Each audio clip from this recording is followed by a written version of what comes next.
നമുക്ക് ഏകാഗ്രമാക്കാം. നമ്മൾ ഒരുമിച്ച് ഇന്ന് ഈ രാത്രിയിൽ പ്രാർത്ഥിക്കുന്നതും ദൈവവചനം ധ്യാനിക്കുന്നതും നമ്മുടെ ജീവിതത്തില് ഏറ്റവും അനുഗ്രഹമായി തീരുവാൻ ദൈവത്തിന്റെ പരിശുദ്ധാത്മാവിന്റെ ഇടപെടലും ദൈവവചനത്തിന്റെ വെളിപ്പാടുകളും നമുക്ക് പ്രാപിപ്പാൻ ദൈവം നമ്മളെ സഹായിക്കുമാറാകട്ടെ. തെസ്സലോനിക്കർക്ക് 2-ാം ലേഖനം 1-ാം അധ്യായം നമ്മൾ കഴിഞ്ഞ ആഴ്ച വരെ ചിന്തിച്ച് പൂർത്തീകരിപ്പാൻ ദൈവം സഹായിച്ചു. 12 വാക്യങ്ങള് നമുക്ക് ചിന്തിപ്പാൻ ദൈവം കൃപ ചെയ്തു. ഇനി 2-ാം അധ്യായം മുതലാണ് നമുക്ക് വായിക്കുകയും ചിന്തിക്കുകയും ചെയ്യേണ്ടത്. കഴിഞ്ഞ ആഴ്ചയും ദൈവം നമ്മളെ ഓർപ്പിച്ച കാര്യങ്ങൾ കർത്താവിന്റെ ദാസനോട് പ്രാരംഭമായി ഓർപ്പിച്ചുകൊണ്ട് 2-ാം അധ്യായത്തിലേക്ക് നമുക്ക് കിടക്കാം.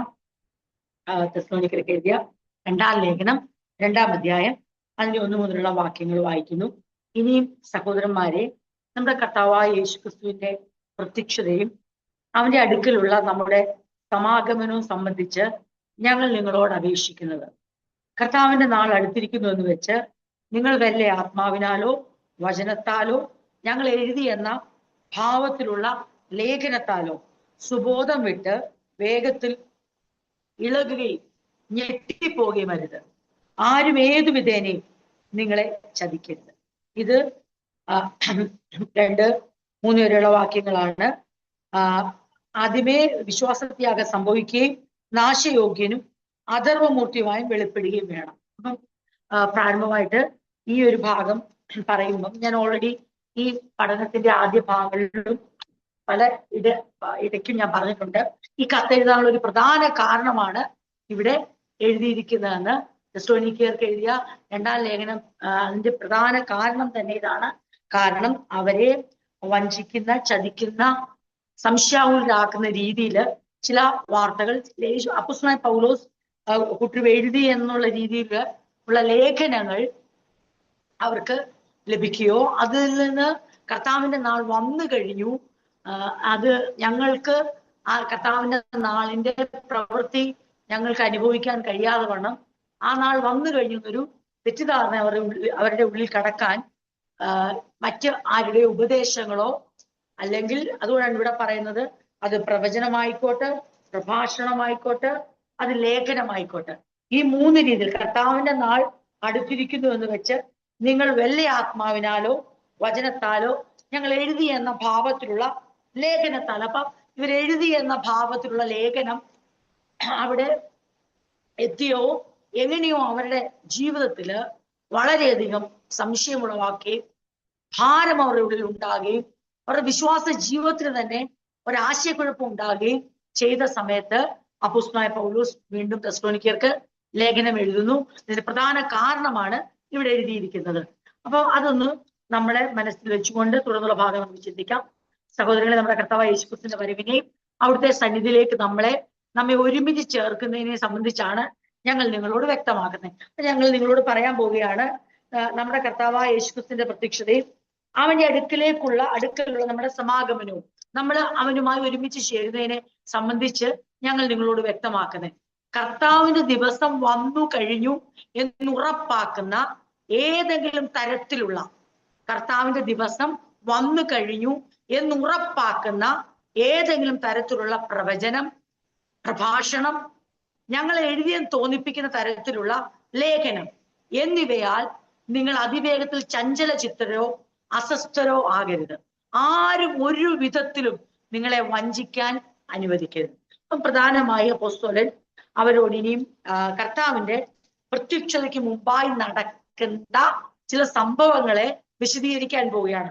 അത് പറയാനുള്ള കാരണം, എടുത്തു പറയാനുള്ള കാരണം, അവര് ശരിക്കും അസ്വസ്ഥരായി, അവർ ചഞ്ചല ചിത്തരായി, അവർ വഞ്ചിക്കപ്പെടാനുള്ള ഒരു സാധ്യത വന്നപ്പോൾ ആ വിവരം അപ്പോസ്തലന്മാർ അറിയുകയും അവരതിനുള്ള പരിഹാരം കാണുകയും ചെയ്യുന്നു. അപ്പം അങ്ങനെയുള്ളവരെ വിശ്വസിക്കാൻ പാടില്ല, അങ്ങനെയുള്ളവരാൽ ചതിക്കപ്പെടാൻ പാടില്ല, അങ്ങനെയുള്ളവരാൽ ഇളകിപ്പോകാൻ പാടില്ല.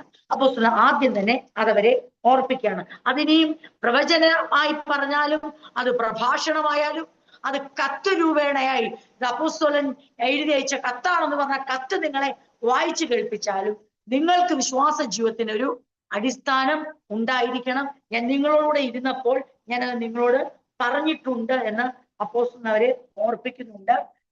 പറഞ്ഞു വരുമ്പോൾ അത് അവിടെ പറയുന്നുണ്ട് 5-ാം വാക്യത്തിൽ, നിങ്ങളോട് ഇരിക്കുമ്പോൾ തന്നെ ഞാൻ നിങ്ങളോട് പറഞ്ഞു എന്ന് ഓർക്കുന്നില്ലയോ. 2:5 ഞാൻ വായിച്ചത്. അപ്പം ഇങ്ങനെ പറഞ്ഞിട്ട് ഇനി ഒരു ന്യൂ സബ്ജക്റ്റ്, നമ്മളധികം ചിന്തിക്കാത്തതും എന്നാൽ നമ്മളിൽ പലരും പല പ്രസംഗങ്ങളിൽ കേട്ടിട്ടുള്ളതുമായ ഒരു ഭാഗമാണ് ഇനി പറയുന്ന വേദഭാഗങ്ങൾ. ഇത് പറയാനുള്ള കാരണമാണ് ഞാനിവിടെ പറഞ്ഞത്. ഈ കത്ത് തന്നെ എഴുതാനുള്ള പ്രധാന കാരണമാണ്. അപ്പം ക്രിസ്ത്യ ജീവിതത്തില് നമ്മൾ വളരെയധികം ശ്രദ്ധിക്കേണ്ട ഒരു കാര്യമാണ്.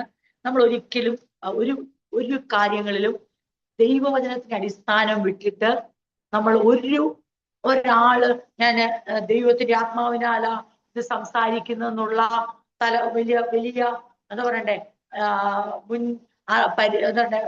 ഒരു പരിചയപ്പെടുത്തലോടുകൂടെ, അല്ലെങ്കിൽ ഒരു നമ്മളെ ഒരു പറയുകയാണ് ദൈവം എന്നോട്, അങ്ങനെയൊക്കെ ഒരു പ്രവചന രൂപേണ ആണെങ്കിലും, അല്ല ഒരു പ്രഭാഷണം അതും ദൈവമാണ് അരുളി ചെയ്യുന്നുള്ള രീതി പറഞ്ഞാലും, അല്ല അപ്പോസ്തലന്മാരുടെ പേരെടുത്ത് പറഞ്ഞാലും, ദൈവമക്കള് വളരെയധികം ഇളകിപ്പോകാത്തവരായി, വഞ്ചിക്കപ്പെടാത്തവരായി, ചതിക്കപ്പെടാത്തവരായി, അസ്വസ്ഥരായി തീരാതവണ്ണം സത്യവചനത്തില് ഉറച്ചു നിൽക്കണമെന്ന് അപ്പോസ്തലന്മാർ എല്ലാ കാലത്തും ആഗ്രഹിച്ചാണ് സഭയ്ക്ക് വേണ്ടി പ്രാർത്ഥിച്ചുകൊണ്ടിരുന്നത്. അല്ലാതെ ശരിക്കും പറഞ്ഞാല് വിശ്വാസ ജീവിതത്തിൽ കടന്നു വരുമ്പോൾ പലരും ഇളകിപ്പോകുന്ന കാര്യങ്ങൾ പലപ്പോഴും ഭൗതിക വിഷയങ്ങളാണ്. എന്നാൽ അപ്പോസ്തലന്മാർ ഏറ്റവും കൂടുതൽ ആഗ്രഹിച്ചത് ദൈവസഭകൾ ആത്മീക വിഷയങ്ങളിൽ സത്യ ഉപദേശങ്ങൾ ഒരിക്കലും ഇളകി മാറരുത്. ഇന്നത്തെ കാലഘട്ടത്തിൽ അതൊരു വിഷയമേ അല്ല ആൾക്കാർക്ക്. അത് ശരി, ഇത് ശരി, അതും ഒക്കെയാണ്, ഇതും ഒക്കെയാണ്. എന്താണ് സത്യമെന്നൊന്ന് പറഞ്ഞ് ഒരു ട്രൂ ഫൗണ്ടേഷനിൽ നിൽക്കാൻ ഇന്നത്തെ തലമുറയ്ക്ക് അറിയില്ല. അവർക്ക് അതിനുള്ള കഴിവില്ല. ഒരു കാര്യം സംസാരിക്കുമ്പോൾ ഇല്ല, ദൈവവചനം ഇങ്ങനെയാണ് പറയുന്നത്, ഇതാണ് ഇപ്രകാരമാണ് പഠിപ്പിക്കുന്നതെന്ന് പറഞ്ഞ് ആ സത്യമായ അടിസ്ഥാനത്തിൽ നിലകൊള്ളുക എന്നുള്ളത് ആത്മീയ തലമുറയുടെ വലിയൊരു ഉത്തരവാദിത്തമാണെന്ന് അങ്ങോട്ട് പലപ്പോഴും ഉൾക്കൊള്ളാൻ കഴിയാത്ത ഒരു കാലഘട്ടത്തിലാണ് നമ്മൾ ജീവിക്കുന്നത്. അപ്പൊ അപ്പോസ്തലൻ അവരുടെ പല വിഷയങ്ങളെ കൈകാര്യം ചെയ്യുമ്പോൾ അതിൽ അതിപ്രധാനമായി സംസാരിക്കുന്നത് അവർ വിശ്വാസ ജീവിതത്തിൽ നിന്ന് ഇളകിപ്പോകരുത്, അവർ വഞ്ചിക്കപ്പെടരുത്. ആരും അവരെ ഒരു ഉപദേശങ്ങൾ കൊണ്ടുവന്നിട്ട്, അത് പ്രവചന രൂപേണ പറഞ്ഞാലും, അത് പ്രഭാഷണ രൂപേണ പറഞ്ഞാലും, അത് ലേഖന രൂപേണ പറഞ്ഞാലും, ഇതൊക്കെ കേൾക്കുമ്പോൾ പെട്ടെന്ന് മനസ്സ് ചഞ്ചലിക്കും. കാരണം എന്തുവാ? അതൊരു പ്രവചനമായി സംസാരിച്ചു, ഒരു പ്രഭാഷണമായി സംസാരിച്ചു. കത്തിലൂടെയാണല്ലോ അപ്പോസ്തലന്മാർ ആ നാളുകളിൽ ഇവരോട് ബന്ധപ്പെട്ടുകൊണ്ടിരുന്നത്. ഇങ്ങനെയൊക്കെ പറയുമ്പോഴത്തേക്ക് നിങ്ങൾ അടിസ്ഥാനങ്ങളെ മറന്ന് അതിനെ മറിച്ച് കളയുന്ന ഒരു ഉപദേശങ്ങളാലും നിങ്ങൾ വഞ്ചിക്കപ്പെടുവാൻ പാടില്ല എന്നത് അവർക്ക് നിർബന്ധമായിരുന്നു. അതിനുവേണ്ടി അവരെപ്പോഴും അവരുടെ പ്രിയപ്പെട്ടവർക്ക് വേണ്ടി, സഭയ്ക്ക് വേണ്ടി, ദൈവമക്കൾക്ക് വേണ്ടി പ്രാർത്ഥിച്ചിരുന്നു. അവരെ ഉപദേശത്തിൽ വളരെ ശക്തമായി ഉറപ്പിച്ചിരുന്നു. ക്രിസ്തീയ ജീവിതത്തിന്റെ അടിസ്ഥാനം അത് ആരെങ്കിലും എന്തെങ്കിലും പറഞ്ഞത് കേട്ടിട്ട് ഇളകിപ്പോകാനുള്ളതല്ല എന്ന് അവർക്ക് മുന്നറിയിപ്പ് കൊടുത്തിരുന്നു. അതുകൊണ്ട് നമുക്കും നമ്മുടെ ക്രിസ്തീയ ജീവിതത്തില് അപ്രകാരം തന്നെ ആയിരിക്കണം. ചിലര് ഒരു കാലഘട്ടത്തിൽ പറഞ്ഞു, അതെ കൊരിന്ത്യ സഭയിൽ ഒരിക്കൽ പറഞ്ഞു, പുനരുദ്ധാനം കഴിഞ്ഞുപോയി. ഒരു ഉപദേശം വന്നു, പുനരുദ്ധാനം കഴിഞ്ഞുപോയി. അത് യേശു എല്ലാവരുടെയും ചിലര് പറഞ്ഞു, അയ്യോ ക്രിസ്തു ഉയർത്തെഴുന്നേറ്റിട്ട് ഇല്ല എന്ന് പറഞ്ഞു. അപ്പൊ നമ്മുടെ അടിസ്ഥാനങ്ങളെ തന്നെ ഇളക്കുന്ന രീതിയിലുള്ള ഉപദേശങ്ങളാണ്. അതിന് ദുരുപദേശം നമ്മൾ പറയുമ്പോൾ ഈ പറയുന്നവരോ ദുരുപദേശമായിട്ടല്ല പറയുന്നത്. അതാണ് പറഞ്ഞത്, പ്രവചനമായി വലിയ ശക്തിയോടെ, വലിയ പ്രഭാഷണത്തിന്റെ ശക്തിയോടെ, ലേഖനത്തിന്റെ ഈടുറ്റ ലേഖനത്തിന്റെ മികവോടൊക്കെയാണ് ഇതൊക്കെ പറയുന്നത്. ഇത് കേൾക്കുമ്പോൾ പലപ്പോഴും സഭകൾക്ക് ഇളക്കം തട്ടുന്ന, ഞങ്ങളെ ക്രിസ്തു ഉയർത്തെഴുന്നേറ്റില്ലെന്നോ. അപ്പോസ്തലൻ പറഞ്ഞു, ക്രിസ്തു ഉയർത്തെഴുന്നേറ്റെങ്കിൽ നമ്മുടെ വിശ്വാസം വ്യർത്ഥം. പുനരുദ്ധാനം കഴിഞ്ഞു ഒരിക്കലുമില്ല. കർത്താവിന്റെ വരവിലാണ് നമ്മുടെ പുനരുദ്ധാനം നടക്കുന്നത്. അവന്റെ വരവിനായി നമ്മൾ ചുരുക്കി പറഞ്ഞാൽ നമ്മുടെ ലക്ഷ്യം തെറ്റിക്കാനുള്ള എല്ലാ പ്രതിസന്ധികളും, എല്ലാ വ്യാജങ്ങളും അത് എല്ലാ കാലഘട്ടത്തിലുമുണ്ട്. നമ്മൾ അതിനെ തരണം ചെയ്തേ പറ്റൂ. അടിസ്ഥാനങ്ങളെ ഉറപ്പിക്കുക എന്നുള്ളതാണ് ദൈവവചന പഠനത്തിന്റെ പ്രധാന ഉദ്ദേശം. ട്രൂ ഫൗണ്ടേഷൻ ഇടുകയും ട്രൂ ഫൗണ്ടേഷനെ ഫേം ആക്കുക, അത് സോളിഡ് ആക്കി നിർത്തിക്കൊണ്ട് നമ്മൾ മുന്നോട്ട് പോകുമ്പോൾ നമ്മൾ ഒരിക്കലും ഇളകിപ്പോത്തില്ല, വഞ്ചിക്കപ്പെടത്തില്ല, നമ്മൾ ഒരിക്കലും അസ്വസ്ഥരായി തീരത്തില്ല. പിന്നെ ഭൗതികമായ പല കാര്യങ്ങൾ, അതിനകത്തെ എല്ലാ ഉത്തരവാദിത്തങ്ങളും ആരാണ് ഏറ്റെടുക്കുന്നത്? കർത്താവാണ് ഏറ്റെടുക്കുന്നത്. അതിനകത്ത് നമ്മൾ ഒരിക്കലും ഇന്ന് പലരെയും ചതിക്കുന്ന എന്ത് പറഞ്ഞാന്നറിയാമോ? പലരെയും ചതിക്കുന്നത് ഭൗതികമായ വിഷയങ്ങൾ പറഞ്ഞാണ്. കാരണം ആത്മീയ വിഷയങ്ങൾ ഓൾറെഡി അവർ ചതിക്കപ്പെട്ടിരിക്കുക. ആത്മീയ വിഷയങ്ങൾ അടിസ്ഥാനം തെറ്റിയിരിക്കുക. ആര് വന്ന് പ്രസംഗിച്ചാലും ആര് എന്ത് പറഞ്ഞാലും അതിനൊക്കെയും കൈകൊട്ടി, അതിനൊക്കെ ആമേൻ പറഞ്ഞ്, അതിനൊക്കെയും വലിയ മഹാസംഭവമായി കാണുന്ന അധപ്പതിച്ചിരിക്കുന്ന ഒരു ആത്മീയ തലമുറയുടെ ഒരു ശേഷിപ്പാണ് നമ്മൾ. ആ ആത്മീയ തലമുറയിൽ ദൈവം മാറ്റി നിർത്തിയിരിക്കുന്ന ഒരു ശേഷിപ്പാണ് നമ്മൾ. അത് നമ്മൾ ഓർത്തോണം. എല്ലാം കേൾക്കുമ്പോൾ ഭയങ്കര എന്തൊക്കെയോ സംഭവമാണെന്ന് തെറ്റിദ്ധരിച്ച് ദൈവവചനത്തിന്റെ ഒരടിസ്ഥാനവുമില്ലാതെ ഇളകിപ്പോകുന്ന, വഞ്ചിക്കപ്പെട്ട, ചതിക്കപ്പെട്ട ഒരു സമൂഹത്തിലാണ് നമ്മൾ ജീവിക്കുന്നത്. അങ്ങനെ ഒരു സമൂഹത്തിലായിരിക്കുമ്പോൾ നമ്മുടെ വലിയ ഉത്തരവാദിത്തമാണ് അത് സംഭവിക്കാതെ. അങ്ങനെയുള്ളവരെ പിന്നെ എങ്ങനെയാ? ബാക്കി പിന്നെ പറയേണ്ട കാര്യമില്ല. പിന്നെ അവരുടെ ഏത് ഭൗതിക വിഷയം കൊണ്ട് അവരുടെ മുമ്പിലിട്ടാലും അവര് എന്താ പറയണ്ടേ, അവരുടെ ചൊൽപ്പടിക്ക് വരെ നിൽക്കും. അതെ, നിങ്ങളുടെ ഈ പ്രശ്നം ഇന്നതുകൊണ്ടാ, നിങ്ങളുടെ ആ പ്രശ്നം ഇന്നതുകൊണ്ടാ എന്ന് പറഞ്ഞ് അവരുടെ ഭൗതിക വിഷയങ്ങളെ എന്തൊക്കെ രീതിയിൽ വ്യാഖ്യാനിച്ചു കൊടുത്താലും ആ പറയുന്ന വ്യക്തിയുടെ ചൊൽപ്പടിക്ക് നിന്ന ആ വ്യക്തിയുടെ അടിമകളായി തീരും. അതിനൊരു സംശയവും.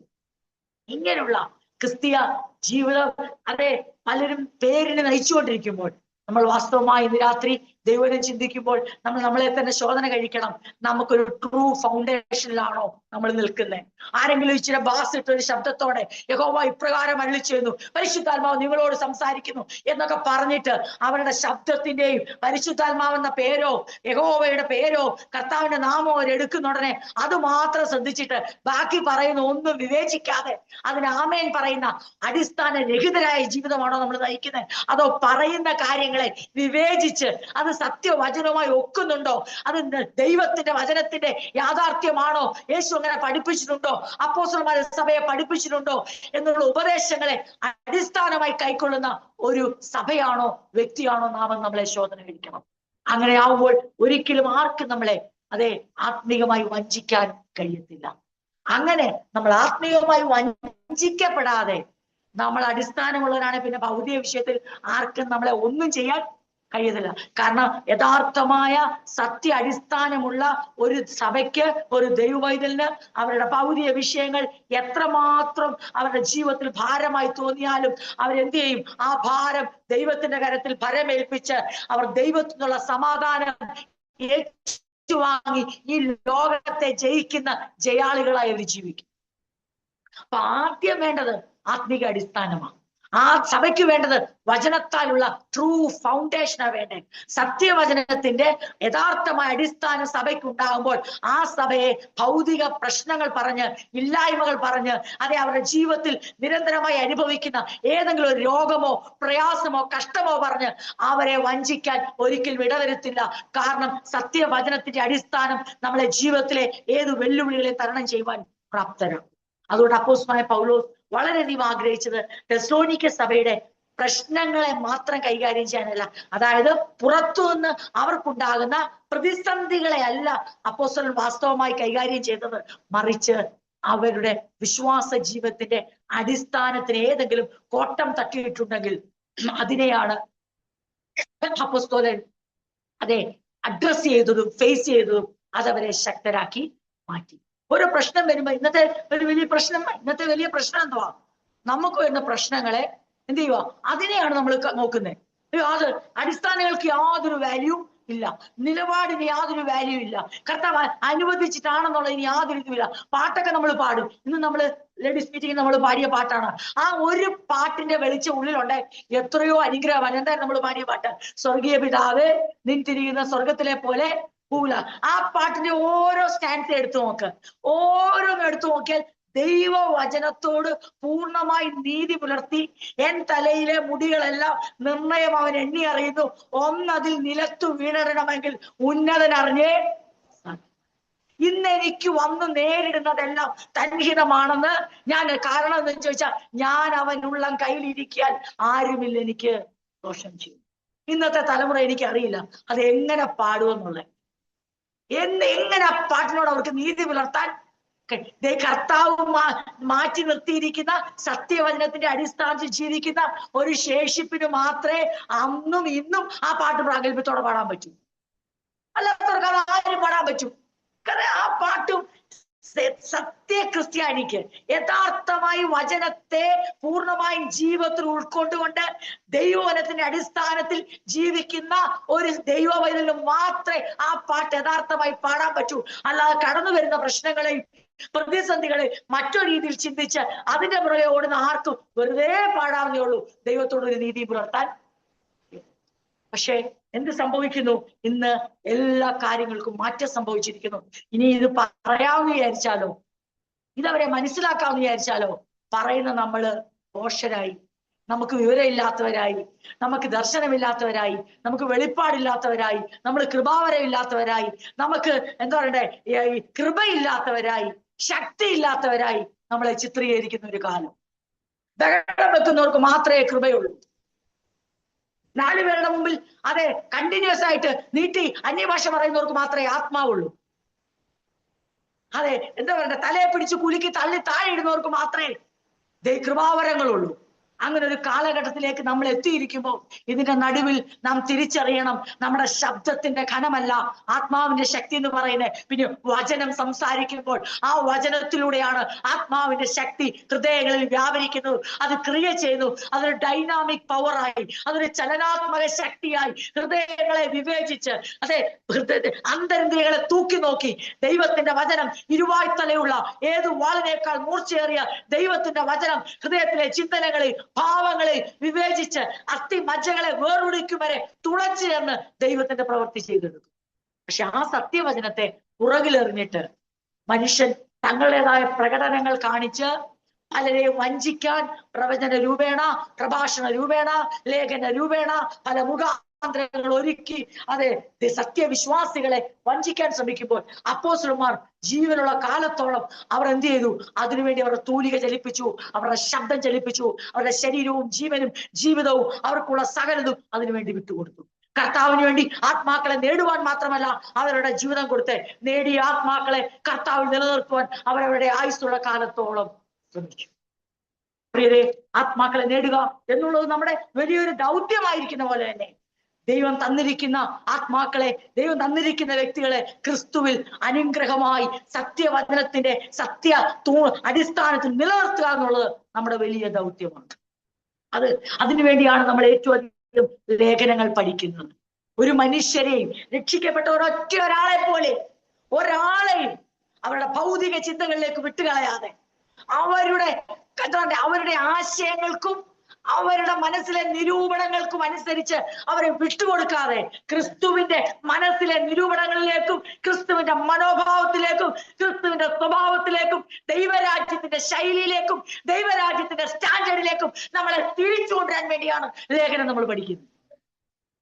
നമുക്ക് ഇഷ്ടമുള്ളതെല്ലാം സാധിപ്പിച്ചെടുക്കാനല്ല, നമ്മൾ പ്രാർത്ഥിക്കുന്നതെല്ലാം ലഭിക്കാനല്ല, നമ്മൾ ചോദിക്കുന്നതെല്ലാം തരുമെന്ന് പറയാനല്ല, നമ്മുടെ ഹൃദയത്തിലെ ആഗ്രഹങ്ങളെല്ലാം സാധിപ്പിക്കാനല്ല.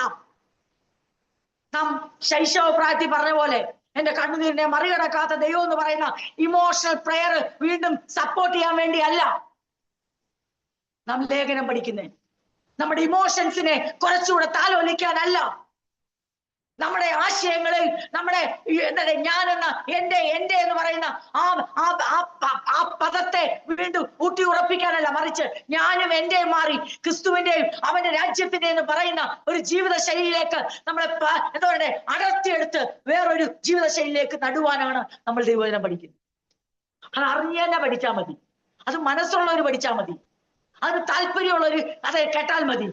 അല്ല, എനിക്ക് എന്റെ ഇമോഷൻസ് ആണ് വലുത്, എനിക്ക് എന്റെ പ്രായമാണ് വലുത്, എനിക്ക് എന്റെ കാലമാണ് വലുത്, എനിക്ക് മനുഷ്യരുടെ മുമ്പിലെ മാനമാണ് വലുത്, ഞാനൊരു ദൈവവചനമാണെങ്കിൽ ഒരിടത്തും എന്റെ തല കുനിയാൻ പാടില്ല, ആരും എന്നെ ഒന്നും ചോദ്യം ചെയ്യാൻ പാടില്ല എന്ന് പറയുന്ന ഇമോഷണൽ ജീവികൾക്ക് വേണ്ടിയുള്ള അല്ല ലേഖനം. അവർക്ക് വേണ്ടിയല്ല അപ്പോസ്തലന്മാർ കത്തെഴുതിയത്. അവരുടെ ആഗ്രഹങ്ങളെ ഊട്ടി ഉറപ്പിക്കാനല്ല, അവരുടെ സ്വപ്നങ്ങളെ നിറവേറുമെന്ന് പറയാനല്ല, അവരുടെ താല്പര്യങ്ങളൊക്കെ അനുസരിച്ച് ഇനി ദൈവത്തെ ചലിപ്പിക്കാൻ തക്കവണ്ണം കുത്തിയിരുന്ന് ഉപവസിച്ച് പ്രാർത്ഥിച്ചോ എന്ന് പറയാനല്ല. അങ്ങനെ ഒരു തെറ്റിദ്ധാരണ നമ്മളിൽ ആർക്കും ഉണ്ടാകാൻ പാടില്ല. മറിച്ച് നമ്മുടെ ആശയങ്ങളെ മാറ്റി, നമ്മുടെ ആഗ്രഹങ്ങളെ മാറ്റി, നിരൂപണങ്ങളെ മാറ്റി, മനസ്സിൽ കൊണ്ടുനടക്കുന്ന ചിന്തകളെ മാറ്റി, ഞാൻ എന്റെ എന്നുള്ളത് മാറ്റി ക്രിസ്തു അവന്റെ രാജ്യം എന്നുള്ള ആ തികച്ചും വ്യത്യസ്തമായ ഡയറക്ഷനിലേക്ക് നമ്മളെ തിരിക്കുക എന്നുള്ളതാണ് ദൈവം തന്റെ വചനത്തിലൂടെ ഉദ്ദേശിക്കുന്നത്. പലതിനും നമ്മളെ പിടിപിടിപ്പിക്കും, പലതിനും നമ്മളെ അറുത്തു മാറ്റും, പലരോടുമുള്ള നമ്മുടെ അറ്റാച്ച്മെന്റുകളെ ദൈവം മാറ്റും, ഇമോഷണൽ അറ്റാച്ച്മെന്റുകൾ മാറ്റും, വികാര ധീരരായി നമ്മളെ വിവേകപൂർണരാക്കി മാറ്റും. സ്വന്തം സ്വഭാവമാണ് അത് വലിയ സംഭവമാണെന്ന് പറയുന്നത്.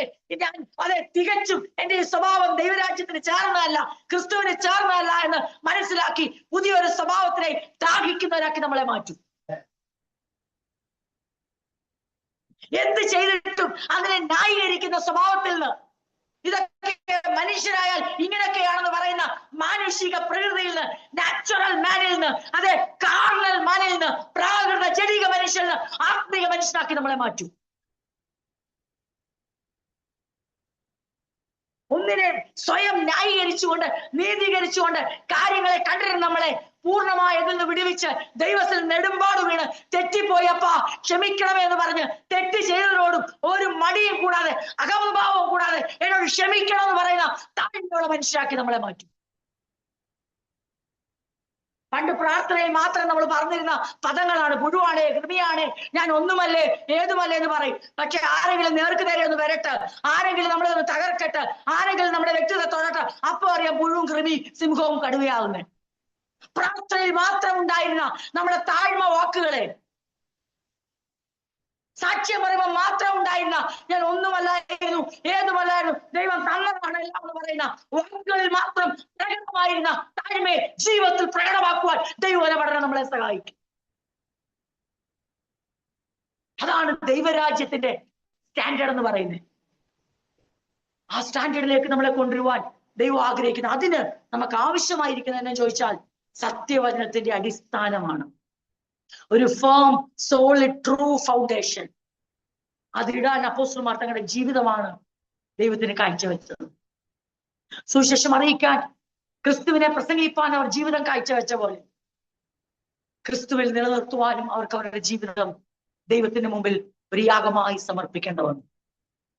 പ്രിയരെ, ഈ ലേഖന പഠനങ്ങൾ നിങ്ങളെ ആരെയും അസ്വസ്ഥരാക്കാൻ വേണ്ടിയല്ല, എന്നെയോ നിങ്ങളെയോ അസ്വസ്ഥരാക്കാൻ വേണ്ടിയല്ല. ഇവിടെ തിരിച്ചാൽ നമുക്കറിയാം, ഇവിടെ എന്തോ വായിച്ചത്, സത്യവചനം നിങ്ങളെ അസ്വസ്ഥരാക്കുകയല്ല ചെയ്യുന്നേ, പിന്നെയോ പുറത്തു നിന്ന് വരുന്ന വ്യാജ ഉപദേശങ്ങളാൽ നിങ്ങൾ അസ്വസ്ഥരാകരുത്. മറിച്ച് എന്ത് ചെയ്യണം? സത്യവചനം നിങ്ങളെ സ്വസ്ഥമാക്കി നടത്തും, നിങ്ങളെ ഇളകാർ നടത്തും, ഒരിക്കലും വഞ്ചിക്കപ്പെടത്തില്ല. ഒരിക്കലും. ആ നാളിൽ ഞാൻ നിങ്ങളെ അറിയുന്നില്ല, get behind me, എന്നെ വിട്ട് പോകുവിൻ എന്ന് പറയുന്ന ശബ്ദം നമ്മൾ ഒരിക്കലും കേൾക്കത്തില്ല. മറിച്ച് വരിക, അല്പത്തിൽ വിശ്വസ്തനെ നീ വരിക, ഞാൻ നിന്നെ അധികത്തിൽ വിചാരണാക്കും, എന്റെ സന്തോഷത്തിലേക്ക് നീ പ്രവേശിക്കുക എന്ന് പറയുന്ന ഒരു റിച്ച് വാം വെൽക്കമാണ് നമുക്ക് വേണ്ടി കാത്തിരിക്കുന്നത്. പക്ഷെ ഇളകിപ്പോയാൽ, വഞ്ചിക്കപ്പെട്ടു പോയാൽ, ആത്മീക അടിസ്ഥാനമില്ലാതായി പോയാൽ, ഭൗതിക വിഷയങ്ങൾക്ക് വേണ്ടി ഇമോഷണലായി പോയാൽ, കണ്ണുനീര് കൊണ്ട് കർത്താവിനെ നിയന്ത്രിക്കാമെന്ന് വിചാരിച്ചാൽ, പ്രാർത്ഥന ഉപവാസവും കൊണ്ട് ദൈവത്തെ നിയന്ത്രിച്ച് എന്റെ ഇഷ്ടം ചെയ്യിക്കാമെന്ന് ഒരു പ്രായം വരെയൊക്കെ ദൈവം സമ്മതിക്കും, കൊച്ചുപിള്ളാരെ നമ്മൾ സമ്മതിക്കുന്ന പോലെ.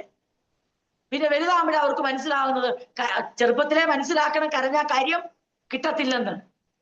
അതാണ് ഏറ്റവും നല്ലത്. അവർ വിചാരിക്കും കരഞ്ഞാൽ മാറത്തടിച്ചാൽ ഉടനെ കിട്ടുന്നതാണ് ഈ കാര്യങ്ങളെല്ലാം. കണ്ണുനീര് കൊണ്ട് ദൈവത്തെ നിയന്ത്രിക്കാമെന്ന് ആരും കരുതണ്ട. പക്ഷെ കണ്ണുനീര് അവന്റെ മേൽ പകരാനുള്ള എല്ലാ സ്വാതന്ത്ര്യവും നമുക്കുണ്ട്. നമ്മുടെ ഹൃദയത്തിന്റെ വിചാരങ്ങളെ, വേദനകളെ, സന്തോഷത്തെ, സങ്കടത്തെ, പരിഭവത്തെ, നുറുക്കത്തെ മുഴുവനും അതുപോലെ ദൈവസ്ഥലിൽ പകർന്നിട്ട് എന്തായിരിക്കണം നമ്മുടെ ആഗ്രഹം? തന്റെ പുത്രനും അത് ചെയ്തു. തന്റെ കണ്ണുനീർ ദൈവസ്ഥലിൽ പകർന്നു, തന്റെ ആഗ്രഹം ദൈവസ്ഥലിൽ പകർന്നു, തന്റെ വേദന തന്റെ പിതാവിന്റെ സ്ഥലിൽ പകർന്നു. പക്ഷെ എഴുന്നേറ്റ് എങ്ങനെയാണെന്ന് അറിയാമോ? തന്റെ ഇഷ്ടമായിട്ടല്ല, പിതാവിന്റെ. വേറെ ഇന്ന് രാത്രി ദൈവന ചിന്തകള്, ലേഖന പഠനങ്ങൾ നമുക്ക് എത്രത്തോളം നമ്മുടെ ജീവിതത്തെ മാറ്റുമെന്നുള്ളത് നാം അനുഭവിച്ചറിയുന്നുണ്ട്. തുടർന്നും അത് അനുഭവിച്ചറിയുവാൻ ദൈവം സഹായിക്കും. നമ്മളെ ആരും ഇളക്കാൻ നമ്മൾ വിട്ടുകൊടുക്കല്ലേ. ഒന്നും കേട്ട് പെട്ടെന്ന് അങ്ങ് ഇളകിപ്പോകല്ലേ. ആരെയും എന്താ പറയണ്ടേ, അങ്ങനെ അങ്ങ് കണ്ണടച്ച് വിശ്വസിക്കല്ലേ. വചനങ്ങളെ ശോധന കഴിക്കണം. വചനം പ്രസംഗിക്കുന്നവരുടെ ജീവിതത്തെ ശ്രദ്ധിക്കണം. വൃക്ഷത്തെ ഫലം കൊണ്ട് തിരിച്ചറിയണം. നമ്മളങ്ങ് പെട്ടെന്ന് ആവേശഭരിതരായി പോകാതിരിപ്പാൻ, അല്ലെങ്കിൽ എന്തെങ്കിലും കേട്ട് ഇളകി പോവാൻ ഇടവരാതെ വണ്ണം ദൈവവചനത്തിന്റെ അടിസ്ഥാനം തെസ്സലോനിക്ക സഭയ്ക്ക് അപ്പോസ്തലനായ പൗലോസ് കൊടുത്തു. നമ്മുടെ സഭയ്ക്കും നമ്മളെ കേൾക്കുന്ന ഓരോ പ്രിയപ്പെട്ടവർക്കും അങ്ങനെ ലഭിക്കുന്നതിനായി നന്ദിയോടെ ദൈവത്തെ സ്തുതിക്കും. അതുകൊണ്ടാണ് അപ്പോസ്തലൻ ഈ കത്തെഴുതി പറയുന്നത്, നിങ്ങൾ സുബോധം വിട്ട് വേഗത്തിൽ ഇളകുകയും ഞെട്ടിപ്പോകരുത്. അപ്പൊ ഞെട്ടിപ്പിക്കുന്ന പല പ്രവചനങ്ങൾ, ഞെട്ടിപ്പിക്കുന്ന പ്രഭാഷണം, ഞെട്ടിപ്പിക്കുന്ന ലേഖനം, അപ്പോസ്തലൻ പറയാം, നിങ്ങൾ ഞെട്ടിപ്പോകരുത്. ഇതൊന്നും കേട്ട് നിങ്ങൾ ഇളകിപ്പോകരുത്, ഞെട്ടിപ്പോകരുത്. ഈ കാലഘട്ടത്തിൽ അതെല്ലാം നമ്മളും നേരിടുന്നതായി വരും എന്ന് ദൈവമക്കളും ഓർക്കുക. ഇനി 3-ാം വാക്യത്തിലേക്ക് വരുമ്പോൾ, ആദ്യമേ വിശ്വാസത്യാഗം സംഭവിക്കുകയും നാശയോഗ്യനും അധർമ്മമൂർത്തിയുമായവൻ വെളിപ്പെടുകയും വേണം. വിശ്വാസത്യാഗം സംഭവിക്കണം. തുടർന്ന് എന്തുകൂടെ, നാശയോഗ്യനും അധർമ്മമൂർത്തി, അതായത് അധർമ്മമൂർത്തി പറഞ്ഞാൽ ധർമ്മം ചെയ്യാതെ അധർമ്മത്തിന്റെ മൂർത്തിഭാവമായവൻ വെളിപ്പെടുകയും വേണം. അവൻ ദൈവാലയത്തിൽ ഇരുന്നു കൊണ്ട് ദൈവം നടിച്ച് ദൈവമെന്നോ പൂജാ വിഷയമെന്നോ പേരുള്ള സകലത്തിനും മീതെ തന്നെത്താൻ ഉയർത്തുന്ന എതിരാളി അത്രേ. അങ്ങനെ ആ മെസ്സേജ് കണ്ടിന്യൂ ചെയ്ത്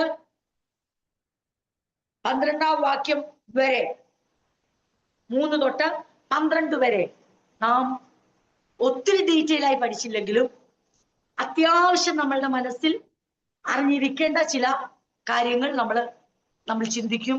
അതിന് കർത്താവിൽ ഞാൻ ശരണപ്പെടുന്നു. ഈ ഭാഗങ്ങൾ പൊതുവെ നമ്മുടെ എന്തുകൊണ്ട് ലേഖന പഠനങ്ങളിൽ അങ്ങനെ വന്നിട്ടില്ല. ഈ ഭാഗങ്ങൾ വായിച്ചപ്പോൾ ഞാനും ഒരല്പം ആശങ്കപ്പെട്ടു. ഇത് എക്സ്പ്ലെയിൻ ചെയ്യുക എന്ന് പറയുന്ന അത്ര എളുപ്പമുള്ള കാര്യമല്ല. കാരണം ഒത്തിരി ഡിസ്പ്യൂട്ടഡ് ആയ സബ്ജക്റ്റുകൾ ഇതിനകത്ത് ഉണ്ട്.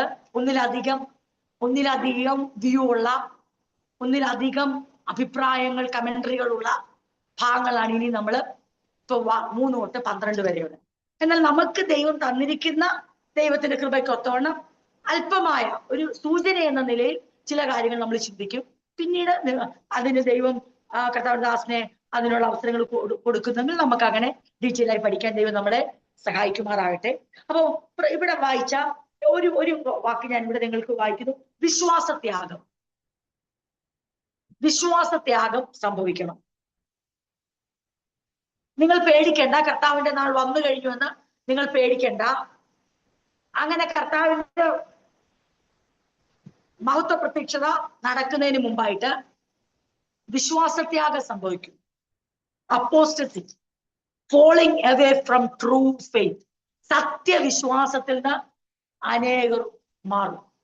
ഇത് നമ്മൾ പഠിക്കുന്നതുകൊണ്ട് എന്ത് പ്രയോജനം, അറിയുന്നതുകൊണ്ട് എന്ത് പ്രയോജനം ചോദിച്ചാൽ ഒത്തിരി പ്രയോജനമുണ്ട്. കാരണം അങ്ങനെ സംഭവിക്കുമ്പം നമ്മൾ ഇളകിപ്പോത്തില്ല.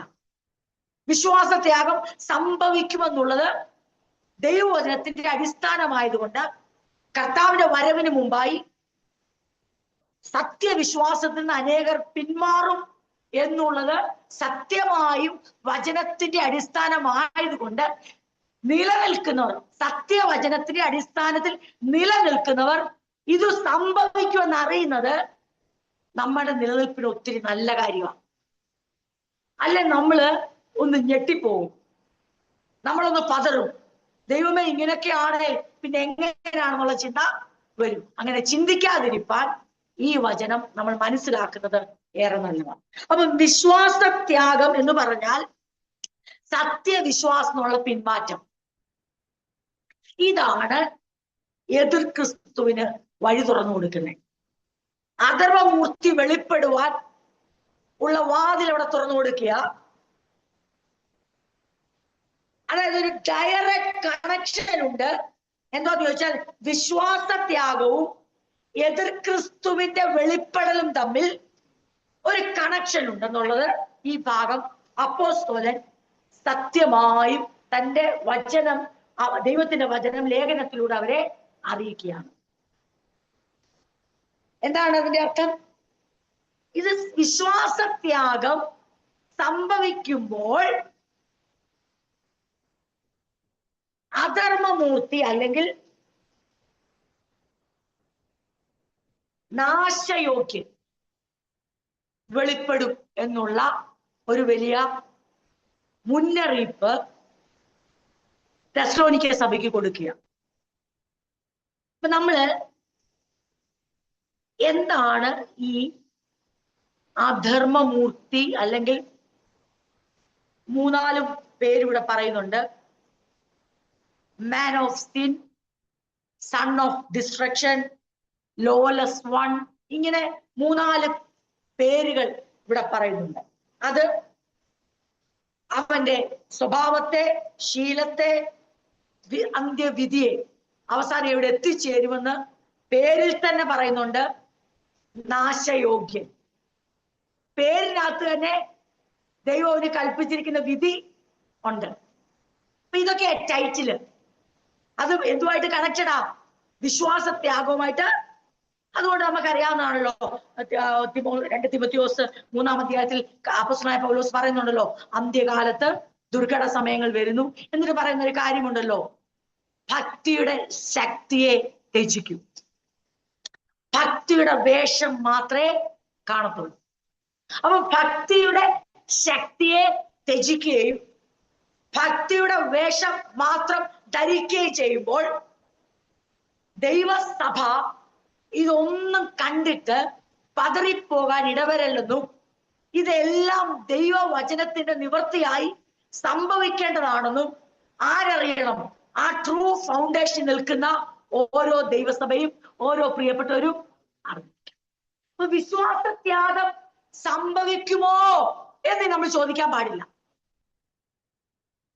അങ്ങനെ പിന്തിരിയുമോ എന്നൊക്കെ നമുക്ക് ചോദ്യം വരും. അതിനെല്ലാം ഉത്തരം എന്നെ ചോദിച്ചാൽ ദൈവവചനമാണ് ഉത്തരം തരുന്നത്. വിശ്വാസത്യാഗം സംഭവിക്കും.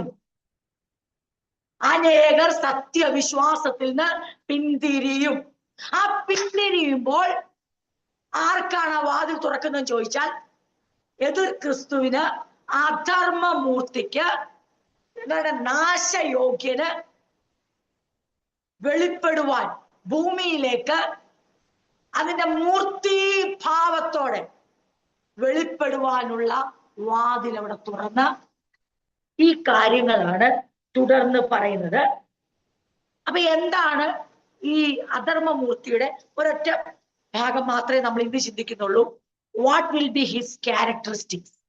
എന്താണ് ഈ അധർമ്മമൂർത്തിയുടെ സ്വഭാവ പ്രത്യേകതകൾ? ശരിക്കും നമുക്ക് അതിശയം തോന്നി ഇത് വായിക്കുമ്പോൾ. എപ്പോഴും നമ്മുടെ മനസ്സിൽ ഇനി നമ്മൾ 3 തൊട്ട് 12 വരെയുള്ള ഭാഗങ്ങൾ ചിന്തിക്കുമ്പോൾ നമ്മുടെ കർത്താവായ യേശുവിന്റെ സ്വഭാവത്തിന്റെ നേരെ എതിരാണല്ലോ ചിന്തിച്ചോണം.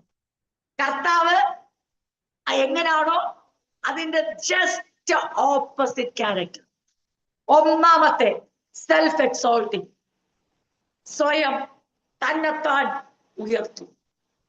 എന്തൊക്കെ വേണമെന്നറിയാമോ? അറ്റൻഷൻ വേണം, അഡ്മിറേഷൻ വേണം, വർഷിപ്പ് വേണം. മനുഷ്യന്റെ ശ്രദ്ധയും അംഗീകാരവും ആരാധനയും കാക്ഷിക്കുന്ന വ്യക്തി, അല്ലെങ്കിൽ അധർമ്മമൂർത്തി, നാശയോഗ്യൻ.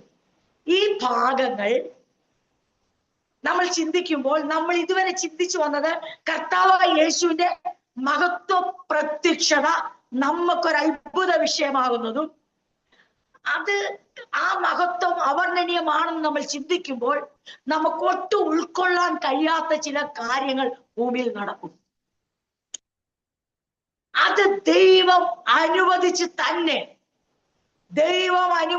തന്നെ സംഭവിക്കുന്ന ഈ കാര്യങ്ങൾ നമുക്ക് ഉൾക്കൊള്ളാൻ കഴിയുന്നതിലപ്പുറമാണെങ്കിൽ പോലും അത് സംഭവിക്കുക തന്നെ ചെയ്യും.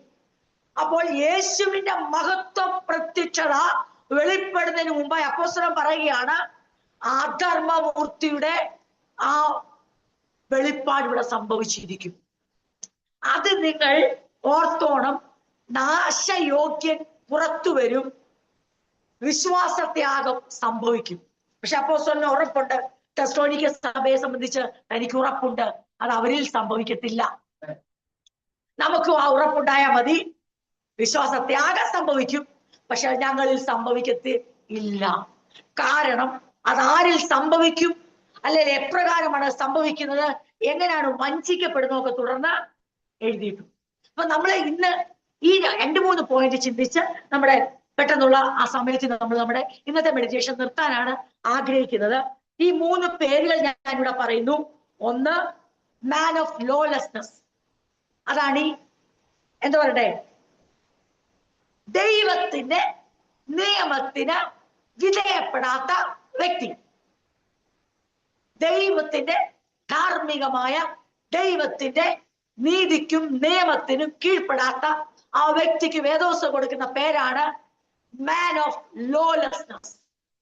2, സൺ ഓഫ് പെർഡിഷൻ അല്ലെങ്കിൽ സൺ ഓഫ് ഡിസ്ട്രക്ഷൻ. അർത്ഥം നാശയോഗ്യൻ. എന്താണ് ഈ പേരിൽ തന്നെ, ആ ടൈറ്റിലിൽ തന്നെ അവൻ ആരാണെന്നും അവന്റെ സ്വഭാവം എന്താണെന്നും അവന്റെ അന്ത്യം എന്താണെന്നും പേരിൽ തന്നെ ഉണ്ട് എന്നുള്ളത് നമ്മൾ ഓർക്കുക. എന്താണ് ക്യാരക്ടറിസ്റ്റിക്സ്, എന്താണ് മനസ്സിലാക്കാൻ എളുപ്പം? 2-4 വാക്യത്തിൽ പറയുന്നു, അവൻ ദൈവാലയത്തിൽ ഇരുന്നു കൊണ്ട് ദൈവമെന്ന് നടിച്ച്. അപ്പൊ എന്തു വേണം? ആരാധന വേണം, അറ്റൻഷൻ വേണം, അഡ്മിറേഷൻ വേണം, വർഷിപ്പ് വേണം. ഒരു ക്യാരക്ടറാ പറയുന്നത്. എന്താ? സെൽഫ് എക്സോൾട്ടിങ്, തന്നെത്താൻ ഉയർത്തുന്നവൻ. 2, സൈറ്റാനിക്കലി എംപവേർഡ്.